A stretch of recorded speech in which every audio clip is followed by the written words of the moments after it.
Salut l'artiste. Sur cette chaîne, je te parle d'outils informatiques d'aide au dessin et surtout de méthodes de travail car c'est pour moi la meilleure façon de travailler plus rapidement et plus efficacement.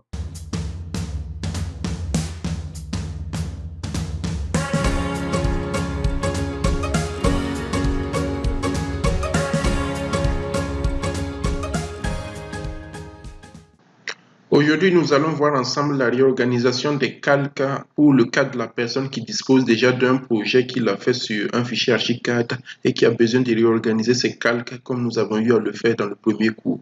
Déjà, pour toi qui n'as pas suivi le premier cours, je te recommande vivement de le suivre parce qu'il peut s'avérer vraiment très instructif pour la suite des séries de vidéos que nous aurons à faire. Donc, d'ores et déjà, comme dans le premier cours, on doit se rendre en fait dans les options, attribut calque pour afficher la fenêtre des calques. Personnellement, je travaille avec les raccourcis parce que voilà, comme on le dit, l'idée c'est d'aller plus rapidement. Et dans la suite des vidéos, vous verrez qu'on va faire une liste des raccourcis les plus utilisés en fait sur Archicad pour vous permettre en fait de travailler plus rapidement. Mais en l'occurrence, dans cette vidéo, l'idée c'est vraiment de travailler sur le cas des calques. Voilà donc, j'utilise le raccourci CTRL-K, commande K sur Mac et CTRL-K sur PC. Très rapidement, ça ouvre la fenêtre des calques que nous voyons ici. Dans le premier cours, nous avons eu à le voir, on a des calques pas très organisés, tout un amas de calques dans lequel on ne se retrouve pas en fait. Et également une liste de combinaisons de calques qui ne nous intéressent pas parce que c'est des options par défaut d'Archicad. Donc on va nettoyer tout ça comme dans le premier cas. Mais en l'occurrence, la difficulté se trouve dans le fait que voilà, on a déjà un projet existant. Donc si on supprime les calques, sans faire attention, on va supprimer en même temps le projet qui est là. Donc l'idée c'est quoi en fait? Personnellement, qu'est-ce que je fais? Je sélectionne tous les calques qui existent déjà. Je fais à ce niveau tout sélectionner, c'est plus rapide. Et je fais effacer. Non, on ne va pas le supprimer, rassurez-vous. Mais quand je fais effacer, j'ai une option en fait qui s'ouvre à moi, qui me dit en fait, ou soit j'efface directement tous les éléments, ou alors je les déplace dans le calque par défaut d'Archicad que vous pouvez voir ici. Le calque par défaut d'Archicad ne s'efface jamais. C'est le calque par défaut, comme son nom le dit. Donc, déplacer, si je déplace, qu'est-ce que cela signifie? Ça signifie que je n'ai pas perdu en fait mes éléments qui sont ici. Ils sont tout simplement tous réunis dans le calque par défaut d'Archicad. Le voilà. Vous allez voir, il est en train de calculer. Voilà, une fois que cela est fait, je peux retourner dans Options, attribut élément calque ou directement le raccourci CTRL-K. Faites l'effort de le retenir parce que c'est la dernière fois qu'on va aller dans l'option. C'est le raccourci CTRL-K et il est très intéressant dans la mesure où il est très utilisé en fait sur Archicad. Donc voilà, on a tout supprimé. On n'a plus de calque ici, on n'a plus que le calque par défaut d'Archicad et également les combinaisons de calque que nous avons ici. Même les combinaisons de calque, comme j'ai eu à le dire dans le premier cours, on doit les supprimer. Moi, je les supprime personnellement. Le défaut ici, c'est que voilà, on est obligé de les supprimer un à un en fait parce que c'est difficile. Il n'y a pas l'option de tout sélectionner pour supprimer d'un seul tenant. C'est ça la difficulté ici. Mais je vous recommande vivement de tout supprimer également ici. Voilà, je n'ai plus de combinaison de calque, je n'ai plus que le calque par défaut d'Archicad. Donc, ce qu'on va faire, c'est la même chose que dans le cours précédent. Je fais 0,1. Je fais le calque des murs. Je fais nouveau 0,2. Le calque des objets.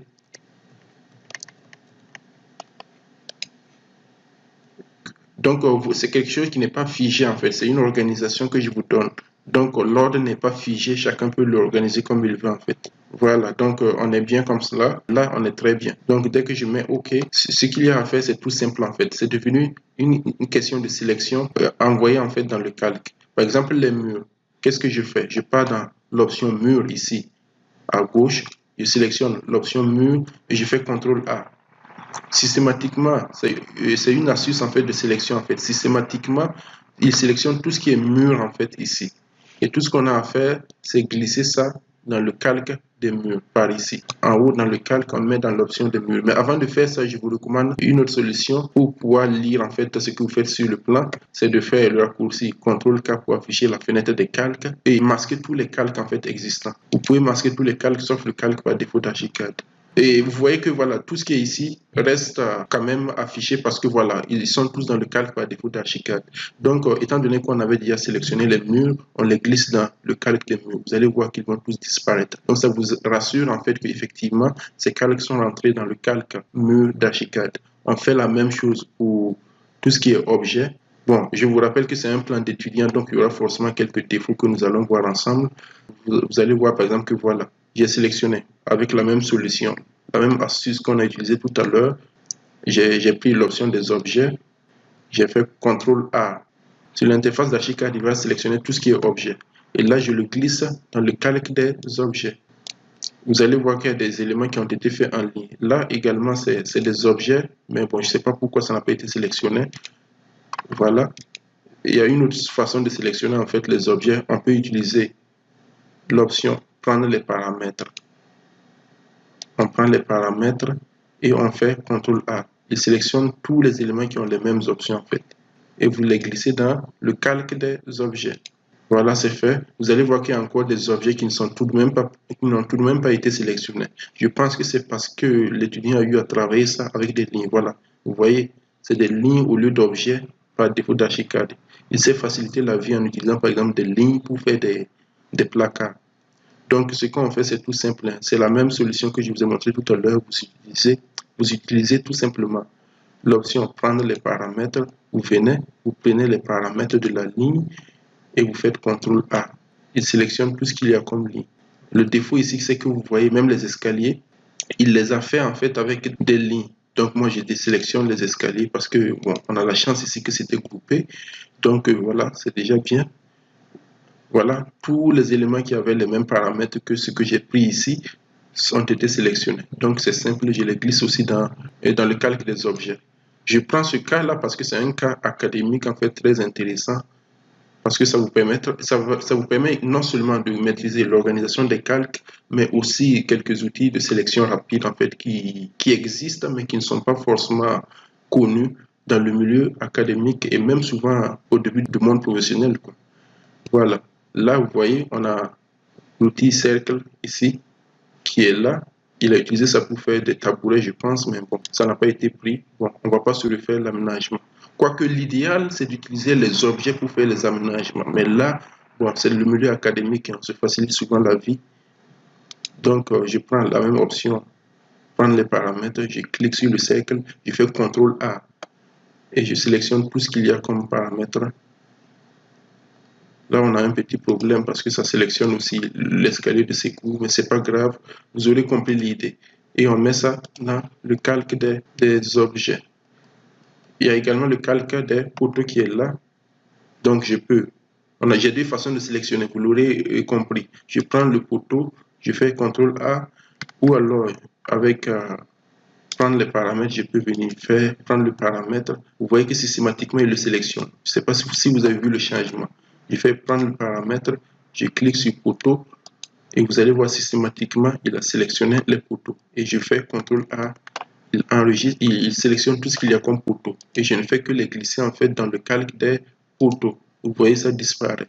La même chose pour les cotations. Je fais prendre les paramètres, je sélectionne, je fais CTRL A et ça me prend tout ça. Je pars dans le calque des cotations, je les introduis. Très simple. Je fais texte, CTRL A, et je glisse ça dans le calque des textes. Les dalles, c'est la même chose. Je sélectionne toutes les dalles pour être sûr de n'avoir rien oublié. Et je glisse ça dans le calque des dalles.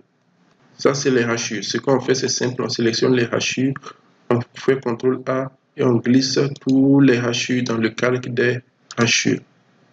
Donc, vous voyez, il ne nous reste que quelques éléments. Les lignes, on les sélectionne. Je pense que c'est des objets qu'il a fait. Et je glisse ça dans le calque des objets. Ça, c'est un mur rideau. Je fais la même chose. Je glisse ça dans les murs parce que mur et mur rideau, je travaille exactement avec le calque des murs. Je prends le calque et je prends également les escaliers qui sont là. Et je le glisse dans le calque des murs parce que je travaille escalier et mur dans le même calque. Donc vous voyez, si on fait le raccourci CTRL K et on affiche tous les calques, on se retrouve systématiquement avec tous mes calques bien organisés. Ce qui est intéressant, c'est que maintenant, on peut travailler plus rapidement. Je vous montre par exemple l'option des calques rapides, qui est également très utilisée dans le monde professionnel, mais très peu connue en fait par certaines personnes. Il se trouve dans l'option des fenêtres, on part dans palette et on descend complètement en bas, on clique sur ça, calque rapide. Ça s'affiche automatiquement. Donc ça vous permet de faire quoi? Dès que vous sélectionnez les murs, vous sélectionnez un mur par exemple et vous dites masquer le calque de sélection ou alors masquer les autres calques. C'est-à-dire que là, il masque en fait le calque de ce que vous avez sélectionné. Si je clique sur ça, il va masquer tous les murs. Alors que l'idée, c'est pas de masquer tous les murs en fait, mais plutôt je fais un retour parce que là, il y a la possibilité de faire un retour ou d'avancer. Vous voyez, avancer, reculer, ainsi de suite. Donc on recule. Je sélectionne le calque de mur, je ne veux qu'afficher que le calque des murs, je pars ici. Vous voyez ce qu'il écrit, masquer les autres calques. Donc là, si je clique, il me masque systématiquement tous les autres calques, excepté le calque en fait que j'avais sélectionné. Et là, je peux travailler tranquillement avec mes murs, les autres ne me fatiguent pas, et voilà quoi. Mon travail avance en toute tranquillité. Donc voilà l'intérêt d'avoir des calques bien organisés. Vous voyez par exemple avec cette organisation, si je suppose par exemple que je suis en train de travailler et sur les murs, j'ai pas besoin d'afficher les objets, c'est très simple, je sélectionne les objets, un objet par exemple, et je masque tous les objets avec l'outil calque rapide. C'est très intéressant de travailler de cette façon en fait. Si je suis en train de travailler par exemple sur les axes et les poteaux, je sélectionne les axes et les poteaux et je n'affiche que ça. Et ça me montre en fait les axes et les poteaux. Bon là, il n'a pas travaillé en fait sur les axes et les poteaux, mais vous aurez compris l'idée en fait. Donc vous pouvez sélectionner autant d'éléments que vous voulez, les masquer ou les afficher et ça vous permet en fait de travailler beaucoup plus à l'aise et de soulager également votre PC par la même occasion. Donc voilà, n'oubliez pas de liker et de partager pour m'encourager à continuer. Et on se donne rendez-vous dans la prochaine vidéo en fait pour un workflow carrément dans lequel on va faire une conception carrément d'une villa de A à Z. Vous verrez un peu l'utilisation de tous les outils à travers ce projet de villa en fait. Mais d'ici là, portez-vous bien et n'oubliez pas, on progresse ensemble.